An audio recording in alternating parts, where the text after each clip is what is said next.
भारताचे माजी पंतप्रधान भारतरत्न कैलासवासी अटल बिहारी वाजपेयी यांच्या जयंतीनिमित्त मराठवाडास्तरीय लोकसेवा पुरस्कार सोहळा धाराशिव येथे दिनांक 25 डिसेंबर 2024 रोजी संपन्न झाला।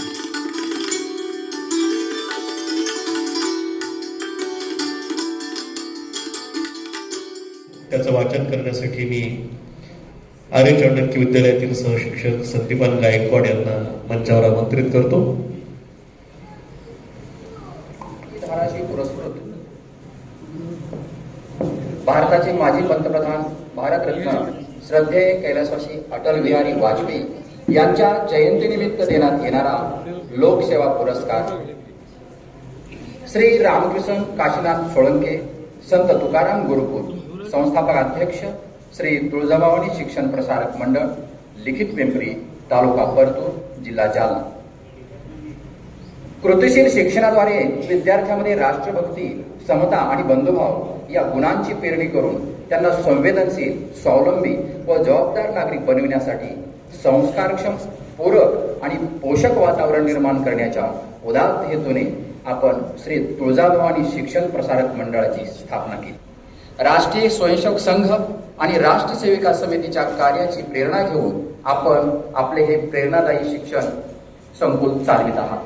आपल्या या कार्याची दखल घेऊन लोकसेवा समिती धाराशिवच्या वतीने मराठवाडा पातळीवर दिला जाणारा लोकसेवा पुरस्कार 2024 हा भारताचे माजी पंतप्रधान भारतरत्न श्रद्धेय कैलासवासी अटल बिहारी वाजपेयी यांच्या जन्मदिनाचे औचित्य साधून आज दिनांक 25 डिसेंबर 2024 रोजी आपणास सन्मानपूर्वक प्रदान करण्यात येत आहे। धन्यवाद। समाजात निरपेक्ष वृत्तीने कार्य करणाऱ्या व्यक्तीचा सन्मान व गौरव व्हावा, त्यांच्या कार्याची इतरांनाही प्रेरणा मिळावी म्हणून मागील 15 वर्षापासून प्रतिवर्षी लोकसेवा समिती धाराशिव यांच्या वतीने हा पुरस्कार देण्यात येतो।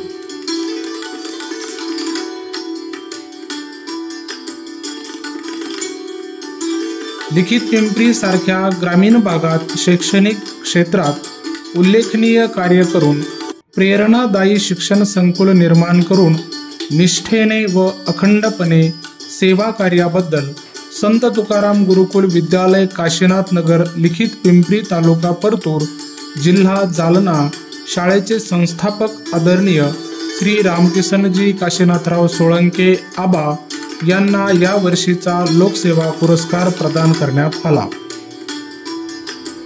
रामकृष्णजींचे या ठिकाणी स्वागत आणि सत्कार करत आहे। एका शिक्षकाचा हा सत्कार आहे। कालच थोर शिक्षक साने गुरुजींची जयंती होऊन गेली आणि त्याचाही एक संदर्भ आहे या कार्यक्रमाला नक्कीच आपल्याला देता येईल। तळाला असल्यावरती घटकातल्या ज्यांच्यापर्यंत कोणीही पोहोचत नाही अशांसाठी आपला वेळ, आपलं कर्तृत्व, आपलं सर्वस्व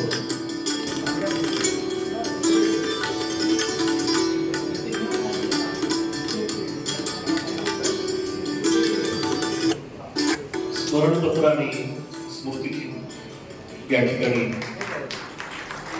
या मान्यवरांना दिलं जातं। कुठलीही अपेक्षा नाही, कुठलीही आकांक्षा विनम्रपणे निस्पृहपणे समाजाची सेवा करत राहणं हा त्यांच्या कार्यपद्धतीचा भाग आहे।